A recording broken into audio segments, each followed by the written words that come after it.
take you back to KwaZulu-Natal. We were in Phoenix earlier. I want to take you to Pietermaritzburg now, because it's really been days of chaos in parts of that province, and the death toll continues to grow. Multiple bodies have been discovered within the vicinity of a Makro and SAB in Pietermaritzburg, and that's where we find our senior reporter Siphamandla Goge, who is tracking this for us. Siphamandla, thank you for your time. I was watching you talk to my colleague, our colleague Braden earlier, and you were discovering body after body in that area. How many did you discover as you were making your way around the area, and what's the current situation now?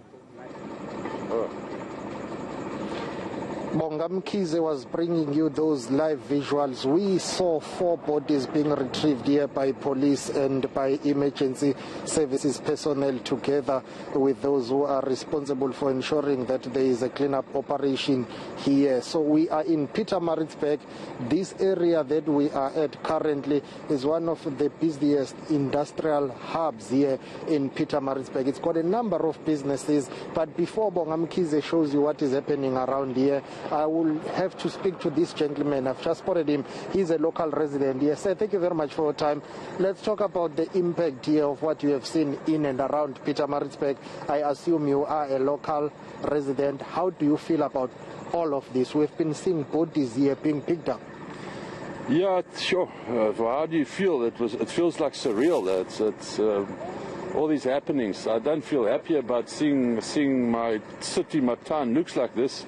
Don't feel happy about it at all. But you know, it's time to move forward now. It's time to clean up, and it's time to put things behind us and start business again. Eh?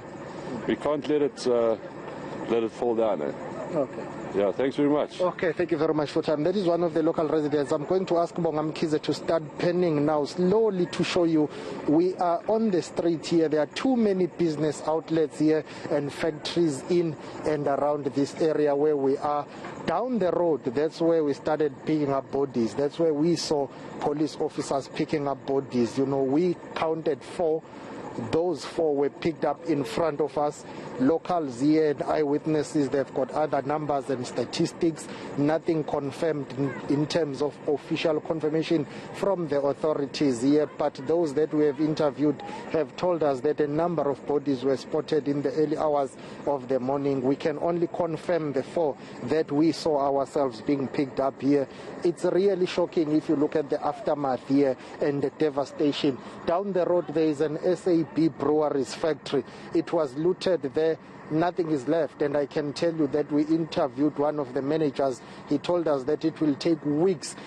It will take weeks for them to clean up, and the economic impact here, even though they have not quantified it, but it runs into millions of rands. And he's not the only one. We have interviewed about 4 business people within this street alone, and all of them are telling us that they are not even sure whether they'll be able to come back to business, to operate again, and they are telling us that livelihoods are at risk here, jobs are at risk. But most importantly, what is really shocking and devastating is to see the cost to human life. It's something else to read about it, to hear about it, but when you see bodies being picked up in front of you 20 meters apart, that is really devastating. Yeah, absolutely devastating. I can only feel for you and you as our colleagues and the others on the ground as Siphamandla. Do we know what the circumstances are around the deaths? Particularly the bodies that you saw being taken away by forensic pathologists? I know that you were, from your own advantage point, you saw them picking up the bodies and loading them on the vans and driving away. But were you able to uncover whether these are people that perhaps died during the stampede, or are there other circumstances here? There is no clear explanation as to what really happened, but it is widely believed that, yes, some of them may have passed away due to the stampede, and it is widely believed that it may be some of them were part of those who could or may have looted the SAB breweries here, and that stampede ensued. Because if you look at the meters where these bodies were being picked up, and it is near these huge business outlets here and these distribution sites where basically they were looted. You start here from Makro, you go all the way down. Bongamkize will show you. So let me clarify this again. The bodies were not found inside this Makro store or this Makro depot. They were found outside on the streets. So you've got this biggest shop here, and then when you go down, you've got others like Ulamini, and you've got Asmalls, you've got SAB breweries, all the way down. So it's a number of businesses that are here,